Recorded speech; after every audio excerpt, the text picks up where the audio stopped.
자, 쉽게 좀 풀어서 말씀드릴게요. 일단은 뭐 때문에 이야기가 시작이 됐냐면 미국이랑 중국이랑 싸워서 이 사단이 난 거거든. 미국이요, 중국이 너무 크니까 돈을 그래서 푼 거예요. 중국이 GDP를 70%까지 쫓았단 말이야. 미국이라는 나라가 세계 강대국이었는데. 그러니까 얘네 안 되겠네 싶어가지고 생각을 해요. 야, 돈을 풀자. 코로나잖아. 돈을 풀자.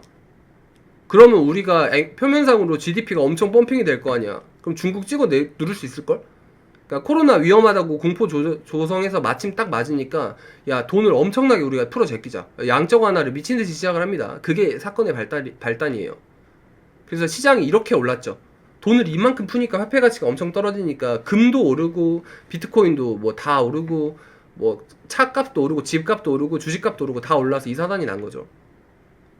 근데 이거를 너무 심하게 하다 보니까 최근에 미국 상원이랑 하원에서 싸움이 납니다.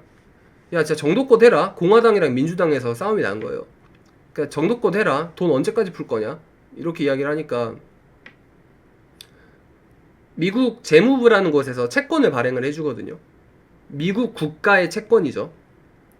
이거를 들고 있으면 1년 버티고 5년, 10년, 30년 버티면 일정 돈을 계속 줘. 근데 이거는 부도가 날 리가 거의 없죠. 미국이라는 나라의 채권이니까.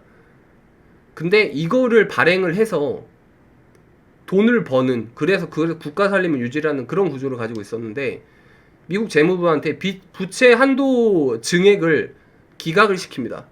너네 부채 한도 이제 그만 늘려. 그리고 지금 있는 현금 계정도 다 비워. 그래서 아까 말씀드렸던 그 표가 나왔던 거예요. 그럼 미국은 이제 그 돈 복사가 안 되잖아요.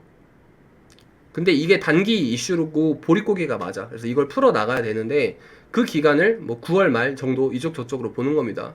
그리고 연준도 돈을 너무 많이 찍어내니까 푸니까 테이퍼링 하라고 좀 미국 내에서도 이야기들이 많이 나오죠. 그래서 야, 너네 이제 돈 풀기 그만해라. 이제 금리 인상도 하고 좀 긴축 좀 해야 되지 않겠니? 이러다가 정말 달러라는 게 휴지 조각이 돼버릴걸? 이렇게 이야기를 하니까.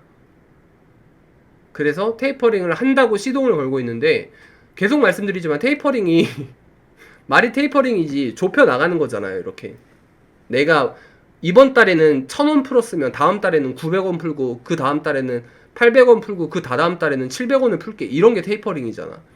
그러면 테이퍼링이 지속이 되는 거의 12개월에서 24개월 사이의 기간 동안 여전히 돈은 계속 풀릴 거거든요. 그러니까 테이퍼링이 시작이 돼도 출렁이고 돈은 꾸준히 풀릴 테니까 시장은 계속 상승할 겁니다. 그래서 이걸 단기 이슈로 우리가 밑에서 좀 잡을 수 있는 기회로 잡자라고 해서 제가 현금 비중을 많이 늘려놨었던 그런 이유가 될 거고요. 중국도 말씀을 드릴게요. 중국이 자본주의입니다. 공산당이 집권을 하는 자본주의거든요. 약간 다른 자본주의예요. 중국 특색 자본주의 혹은 중국 자본주의로 불리우는데 얘네들은 사회주의 국가에서 자본주의를 운영하는 아주 독특한 나라입니다. 근데 이게 말이 자본주의지 공산주의로 가는 그런 과도기거든요. 그러면 중국이라는 나라는 공산주의가 되고 싶은데 자본주의를 한단 말이야. 근데 최근에 알리바바 마인 회장이 두드러 맞았잖아요. 걔가 왜 그렇게 혼났냐면 중국 정부한테 도전을 했었어요. 그때 공식 석상에서 뭐라 그랬냐면 중국 정부는 규제를 좀 풀어줘라. 기업들 좀 더 발전하게. 그렇게 하니까 이제 마인 회장이 그냥 철저하게 그냥 소위를 당했죠. 그리고 중국은 공산주의를 표방하는 국가잖아요.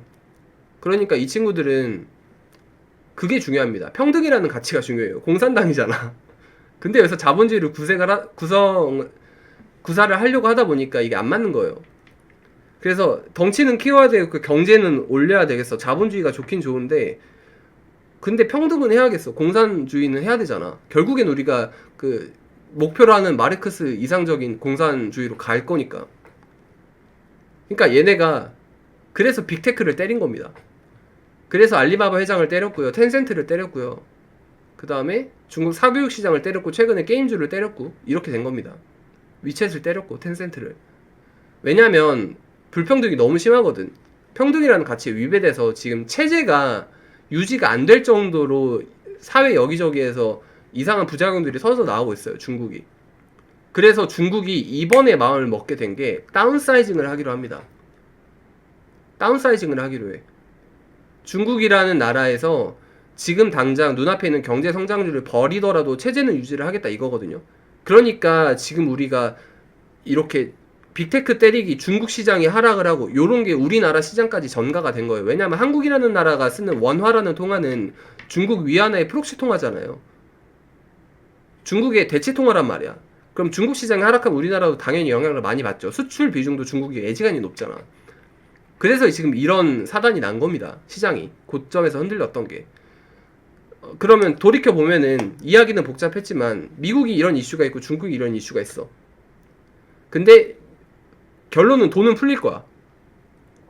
9월 말까지 테이퍼링 이슈 왔다 갔다 할 걸로 시장이 출렁일 걸로 나는 예상을 했어. 그래서 현금 비중을 이렇게 늘려놨어. 지금 조금씩 잡고 있거든요. 지금 고객분들은 조금 아실 거예요. 조금씩 들어가고 있죠. 시장이 하락해도 덜 빠질 만하고 오를 만한 것들로.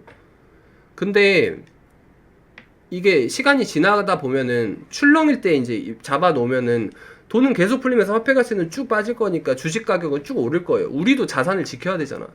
그러니까 이런 전략을 구사를 하면 답은 이거라는 거죠. 제가 생각하는 정답은 시장 빠지면 어떻게 해야 돼요? 이거를 맞출 수는 없어요. 그래서 시장을 떠나 계시면 안 됩니다. 내가 이거를 어떻게 맞추겠다. 시장이 이제 고점에서 하락할 것 같으니까 난 돈을 뺐다가 저점에서 바닥일 것 같으니까 돈을 다시 다 집어넣고 이렇게는 안 돼요. 왜냐면 이걸 맞출 수 있는 사람은 지구상에 없거든요. 이걸 계속 맞출 수 있는 사람은 없어요.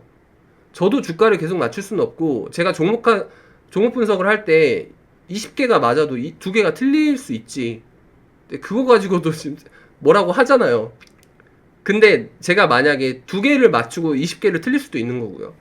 이건 아무도 모르는 거예요. 주가도 맞출 수 없고 지수도 맞출 수 없습니다. 그러면 우리가 할 수 있는 건 뭐냐?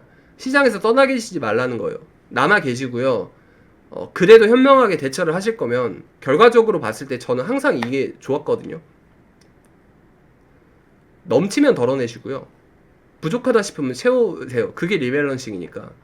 그렇게 진행을 하시면 이번 하락이 몇 달이 지나고 났을 때 굉장히 웃음꽃을 그때 잘 잡았어 이렇게 할 수 있는 그런 기회가 되지 않을까 그렇게 생각을 합니다.